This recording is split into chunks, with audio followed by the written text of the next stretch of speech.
Mucho, es tu historia. ¿Cómo tomás que se reformule el rol de las Fuerzas Armadas? A ver, una cosa es reformular el rol de las Fuerzas Armadas y yo creo que nos debemos como sociedad un debate profundo y en los ámbitos que corresponden, que es el Congreso de la Nación. Yo soy una mujer del siglo XXI, nos gusta mucho hablar del siglo XXI, yo soy una mujer y una dirigente política del siglo XXI y creo que hay que discutir y rediscutir el rol de las Fuerzas Armadas y para qué sociedad las queremos, en qué mundo estamos, en qué mundo vivimos. Eso no lo podemos hacer por decreto.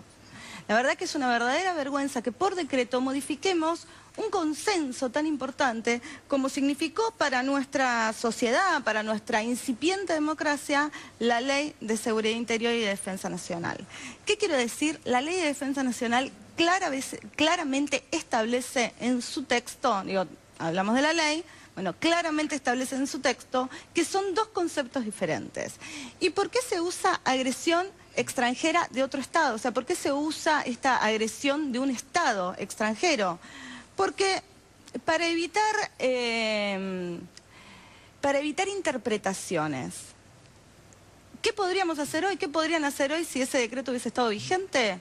Por ejemplo, hacer funcionar a las Fuerzas Armadas e intervenir en el conflicto con los mapuches en el sur. Yo estuve en este programa hace un tiempito nada más, estamos por cumplir el aniversario ahora de la desaparición y asesinato de Santiago Maldonado, y decían que a los mapuches los financiaba Gran Bretaña, ¿no? Digo, en un momento dijeron algún otro país, algún Gran Bretaña, o sea, ahí podrían desplegar tranquilamente las Fuerzas Armadas en ese conflicto.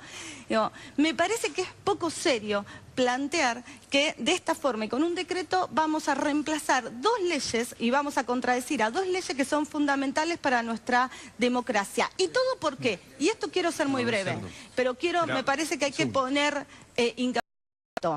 Porque estamos siguiendo recetas, en realidad, de actores perimidos del siglo XX. Quienes traen el pasado al presente es el gobierno nacional, pero actores perimidos y del siglo XX que además fracasaron en el siglo XX. Quien vuelve a poner en la actualidad a las Fuerzas Armadas y al Fondo Monetario Internacional es el actual gobierno nacional. Quiero decir que este plan, con este rol de las Fuerzas Armadas, que Macri da por decreto, porque no lo puede discutir en el Congreso Nacional, fracasó en el mundo, pero sobre todo en nuestra América Latina. Este rol que Macri le quiere dar a las Fuerzas Armadas fue impuesto por los Estados Unidos a México. ¿Saben cuál es el resultado en México? 160.000 muertos y desaparecidos. ¿Sabe qué está planteando ahora el nuevo gobierno de López Obrador? Ir para atrás a un modelo absolutamente diferente, un país lamentablemente lleno de sangre, muerte y desaparición por todos lados. Lo mismo pasó en Colombia, lo mismo pasó en Brasil. ¿Qué pasa en Colombia? ¿Qué pasa en Brasil? Aquellas personas que defienden otro modelo, un modelo donde los recursos naturales no se los lleven a cualquier lado, terminan muertas.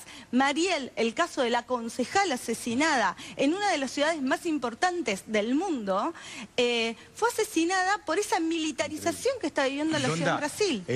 Vamos a tener tiempo de sobra para debatirlo, pero lo quiero escuchar a Toma. Él tiene experiencia, ha estado en un gobierno, de saber cómo es el manejo de la fuerza.